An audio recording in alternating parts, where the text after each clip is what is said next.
The prime suspect in the Texan lifestyle that causes so much obesity in Houston is food, enormous amounts of food. Champion eater Bud starts his day with a few appetizers. Thank you. Yeah, we start the day usually with 3 donuts. And then about 10 o'clock, we'll stop at Whataburger and have a Whataburger. And after that, we'll have lunch about 1 o'clock.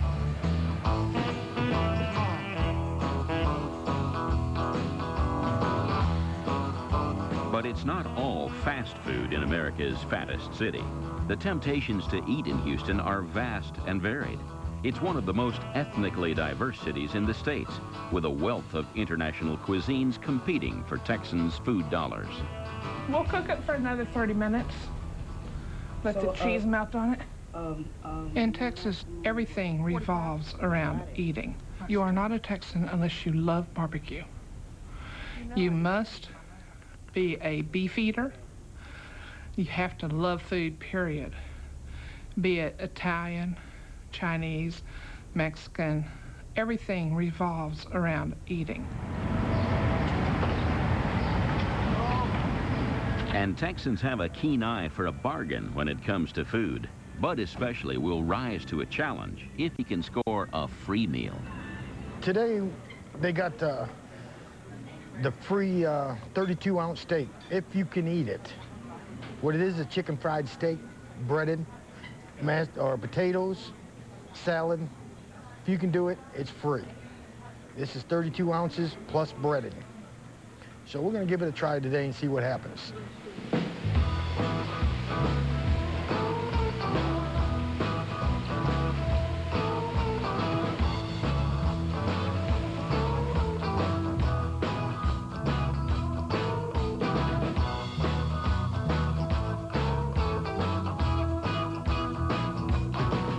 The big problem with food in Houston is not that it's bad, it's just there's so much of it. Linda and her husband are meeting friends at a restaurant that, like most in this city, serves humongous portions. While this is seen as great value for money, Linda admits she doesn't know when she's eaten enough. I don't understand that satisfied feeling. I can't grasp that concept yet. I don't know full. I don't know how to do that. Siblings, big people? We're all the same. We're all big, heavy people. Oh my goodness, look how big that is. I'm glad you ordered the small. I know. Because of supersizing, a portion of French fries has gone from 200 calories in the 60s to more than 600 calories today. It seems price and value matter more than taste and presentation. When we moved to Texas in 1973, if you went in to get a big, that would be a big meal. Mm-hmm. That would be a really big meal. Somewhere in the 80s, some marketing scheme said, let's raise the price of the meal, but let's give them more food. Don't give them expensive food, give them cheap stuff, beans and rice and whatever. But, oh, and lots of bread. Mm-hmm. And I don't remember that until maybe the 80s. But I don't know when platters got so big, because I've been taught to eat as much as is on that plate. Everything on that plate has to go.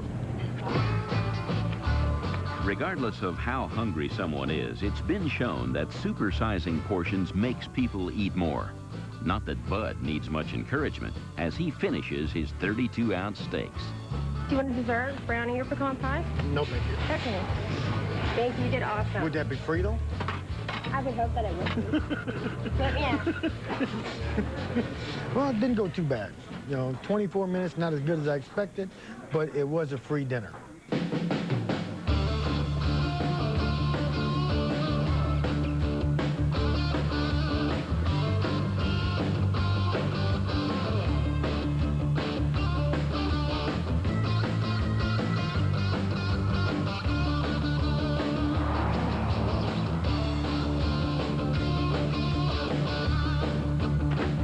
Not everyone is complacent about obesity. Someone who has had enough of being fat is 34-year-old Tiffany. She remarried in 2002, and has since taken stock of how she wants to look. Looking good and feeling good is very important to me because, I mean, it tells a lot about you. I don't want to go through life being uncomfortable and miserable. I'm just tired. I really just want to enjoy the rest of my life. Like, in a way, I kind of feel like, not that I missed out on all my 20s, but I could have maybe been so much more, done so much more if I didn't have the weight kind of holding me back. And this is just a dress that I got for Christmas, maybe 2 Christmases ago from my mom. And I never could fit it. And I just want to know what it feels like to be able to put it on. I have a lot of clothes in my closet like that.